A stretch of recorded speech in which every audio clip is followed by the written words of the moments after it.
Efrelyn Fernandez na isang OFW or dating OFW na nasa Pilipinas na ngayon ay pwedeng makasama sa makakasuhan at makukulong. Dahil yan sa utos ng Cybercrime Investigation na kapag hindi nila tinake down ang kanilang video na nagpo-promote ng sugal. Natasan ng Cybercrime Investigation and Coordinating Center o CICC ang mga influencer at content creator na alisin ang mga content nila na may kaugnayan sa pagpopromote ng illegal online gambling.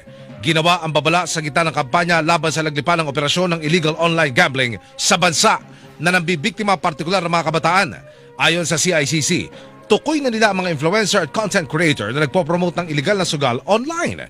Bibigyan nila ng hanggang katapusan ng linggong ito ang mga influencer para tumalima sa kautusan. Maaaring maharap sa kaso ang mga hindi susunod. Tanggalin nyo na ho, take down nyo, mag-usa kayong i-take down yung mga na pinut up nyo with regards to promoting these illegal online activities. So, up to today, nakikiusap pa rin ako sa inyo. Starting next week ho, CICC will take action. Ang tinig ni CICC Deputy Executive Director Attorney Renato Paraiso sa Lunes, kapag hindi umano tinanggal ang mga ito, ang kanilang content, sasadyain na ng CICC ang mga ito para formal na iabot ang abiso sa kanila. Hindi pa pinangalanan ng CICC ang mga influencer at hindi binanggit kung may mga artista rin na kabilang dito. Ginising na naman ako ng notification ni GCash. Akalain mo ba naman na makapag-withdraw ako today? So, sinuwerte talaga ako. Thank you so much, Pinas Scatter. So, akala ko mawawala lang. Akala ko joke lang. Pero, ayan, ang bango. So, ayan, nanalo tayo kay PH Golden ng 25,000 pesos. Sana all, diba? So, ganyan tayo kaswerte today, guys. So, sana ikaw rin soon. Sabi nila, hindi daw totoo ang panalo kay PH Golden. Papaano ba naman kasi kapag nananalo, hindi ka agad umaalis, hindi ka gaya ko. Ayan, kapag nananalo, withdraw ka agad. Baka sakaling mawala pa, tapos laro ulit. Yung sinubukan ko lang talaga si PH Paradise kung totoo talaga siya. So, ayan, nakatanggap tayo ng notification galing kay G Kush. So, ayan, eto na nga, bibilangin na natin kasi nakuha ko na kanina. 1, 2, 3, 4, 5, 6, 7, 8, 9, 10, 11, 12, 13, 14, 15, 16, 17, 18, 19, 20, 21, 22, 23, 24, 25,000 pesos. So, ganito yung mangyayari kapag sinuwerte ka talaga. Dahil sinuwerte ako kay Paradise today, mamimili ako ng 10 katao na bibiyayaan ko ng tig 200 pesos. Ayan, dyan lang kayo sa comment section mag-ingay at pipili lang ako. Okay, good luck! So ayan, libre pahula tayo today. Huhulaan ko kung ano ba talaga yung problema mo. Ayan, pipili tayo dito ng card kung ano yung problema mo. Okay, yung problema mo today is wala kang pera, kaya namumblema ka. Ayan, lumapit yung aking kapatid dahil nanalo daw siya dito sa site na ito na hindi ko kilala dahil hindi ko naman to site. Okay, umabot na siya ng 40,000 plus. So, nilaro niya, naging 36,928.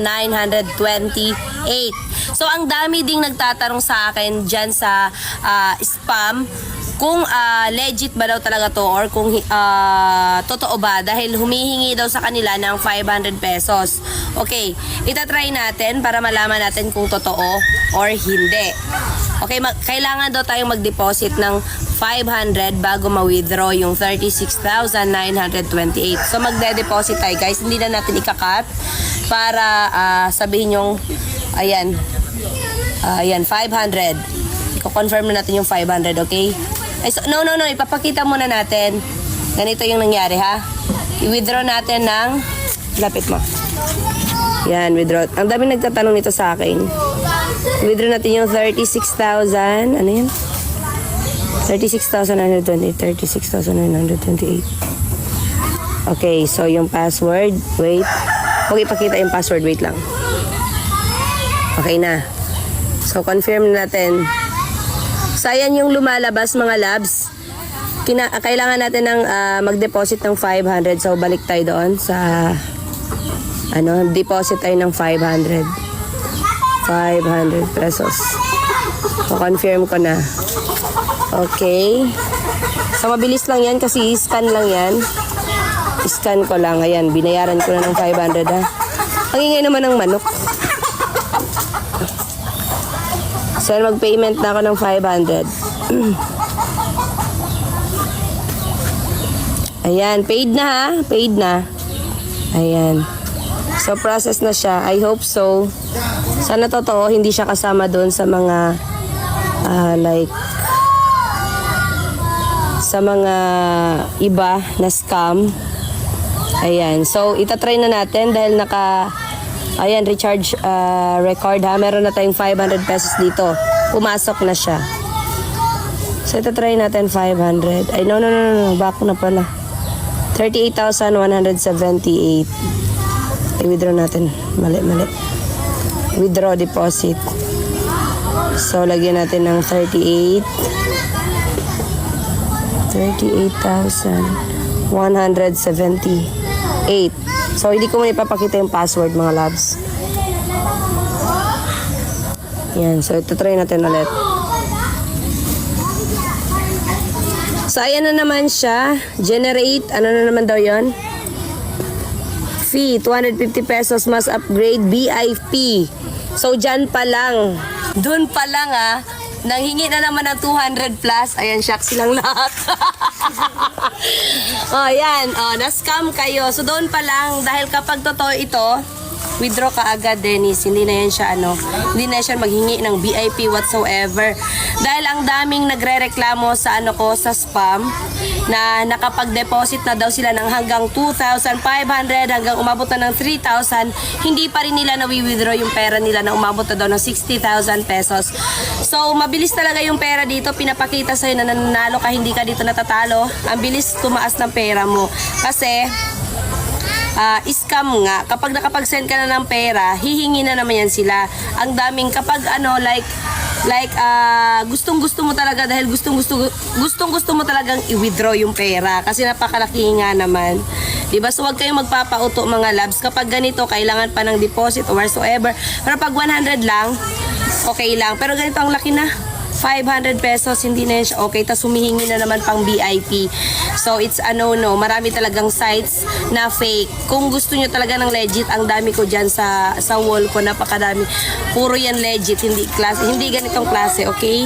Yun lang. Actually guys, minsan na rin ako na-offera na i-promote or mag-promote ng sugal.